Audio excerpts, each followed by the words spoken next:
All right, so here we're going to do example 4. It's very similar to example 3.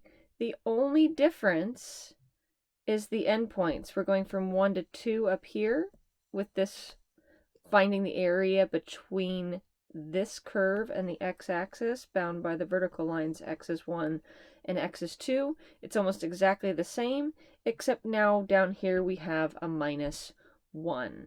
Let's go ahead and do this problem. I'm going to anti-differentiate this function. We did that already. We got x to the 4th minus x cubed plus 3x squared. And we're going to evaluate that at these endpoints. X going from minus 1 and then x going to 2. All right? If you're ever unsure of your antiderivative function that you came up, if you differentiate, you should be getting this function right here. Okay? So now using Fundamental Theorem of Calculus Part 2, we're going to go ahead and plug in the 2 for x first. We've got 2 to the 4th minus 2 cubed plus 3 times 2 squared, which we already know to be 20, minus, when I put in minus 1 for x. Now, I wanted to put in a negative number because sometimes it's challenging for people to evaluate a function at a negative number. That x to the 4th means the whole thing is being raised to the 4th. So that's minus 1 to the 4th. Minus a minus 1 cubed. That minus 1 is what's being cubed, the whole thing, plus 3 times minus 1 squared. All right, and we did this already, but 3 times 4, 12.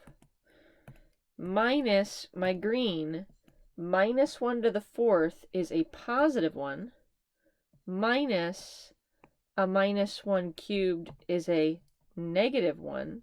So we're going to have 1 minus a minus 1, which is 1 plus 1. And then minus 1 squared is 1 times 3 is 3. We've got 20 minus 2 plus 3 is 5. 20 minus 5 is 15, and that's our answer, and we are done. It's so amazing to me that we are coming up with an antiderivative and then getting, and that can be challenging, but right here it's a polynomial, so we're just doing power rule in reverse. But then once we come up with that antiderivative, all that I'm doing is some arithmetic. But what is the argument that's being made here?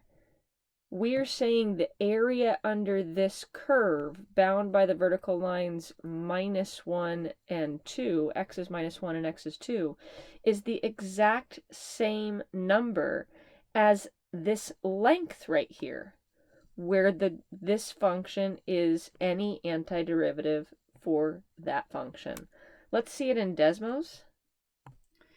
All right, so here is the definite integral that we've been asked to evaluate, and I've got a slider here for b. So right now b is minus 1. That's no area under the curve, that's why that's 0. But as I'm moving my slider b all the way up to 2, let's even turn this off for a second, we've been asked to find the signed area. So that red area is negative, you're below the x-axis, that blue area is positive. That is a yucky limit of a Riemann sum. But because we could come up with an antiderivative, there's that green function, that's the antiderivative that we came up with. Evaluating it at the endpoints, we get the 20 minus 5.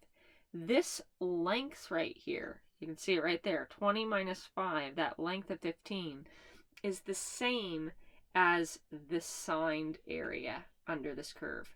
Really, really amazing. right? Just pulling up a really nice illustration that I did from a previous semester. Sometimes looking at the Desmos, seeing both these graphs on the same page can be a little confusing, so I'm drawing them out. We're asked to find the area under the purple curve, right here, as x goes from -1 to 2, that signed area. That's a challenging question. Instead, we come up with an antiderivative function. There it is in green. Evaluate it at the endpoints. Go ahead and plug in 2 first to get 20. Plug in -1 next to get 5, and take their difference.